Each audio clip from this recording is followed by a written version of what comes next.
तर गरमी खूप वाढले आणि आंब्याचं सीझन चालू झाले.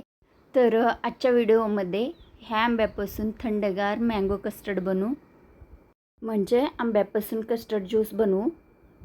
तर इथं त्याच्यासाठी मी अर्धा लिटर दूध उकळायला ठेवले आणि थोडंसं दूध मी साईडला काढले आणि हे आंबे स्वच्छ धुवून ह्याची साल काढायचे आणि इथं साईडला काढून घेतलेल्या दुधामध्ये 2 चमचे कस्टर्ड पावडर घालून व्यवस्थित त्याला मिक्स करून घ्यायचं आणि दुधाला 10 मिनिट मध्यम गॅसवर उकळून घ्यायचं. तर इथं आपलं दूध 10 मिनिट उकळून झाले. आता ह्याच्यामध्ये दुधामध्ये मिक्स केलेलं कस्टर्ड थोडं थोडं घालून त्याला मिक्स करायचं आणि ह्याला पण सतत हलवत 10 मिनिट मध्यम गॅसवर शिजवून घ्यायचं. तर हे कस्टर्ड शिजवताना सतत हलवत मिक्स करून घ्यायचं, नाहीतर मग हे खालून करपते. आता ह्याच्यामध्ये वाटीभर साखर घालायचं आणि अर्ध्या लिटरला वाटीभर साखर पुरेस आहे.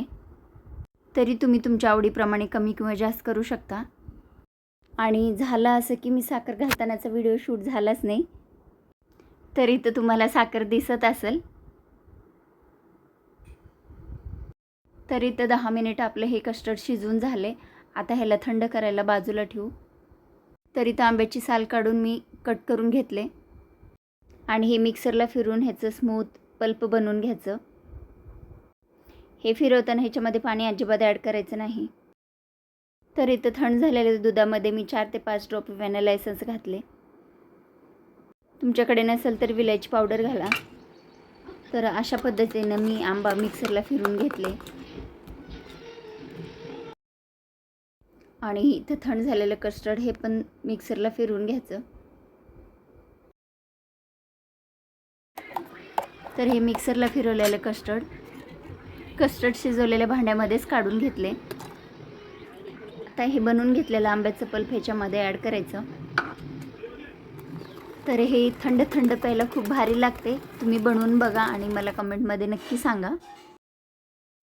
तर ह्याला व्यवस्थित फिरून फिरून मिक्स करायचं. तर इथं आपलं कस्टर्ड तयार आहे आणि ह्याला थंड करायला 1 तासासाठी फ्रीजमध्ये ठेवायचं. फ्रीजरमध्ये नाही, फ्रीजमध्येच ठेवायचं. फ्रीजरमध्येही ठेवलं तर ह्याचं आईस्क्रीम बनतं. आपल्याला आईस्क्रीम नाही, कस्टर्ड बनवायचं आहे. तर 1 तासानंतर मी ह्याला बाहेर काढले आणि हे थंड थंड कस्टर्ड ग्लासमध्ये काढून त्याच्यामध्ये आईस क्यूब्स आणि तुम्हाला जे आवडेल ते ड्रायफ्रूट तुम्ही घालून एन्जॉय करा. इथे मी टुटी फ्रुटी घातले. तर अशा पद्धतीनं बनवून तयार आहे मँगो कस्टर्ड.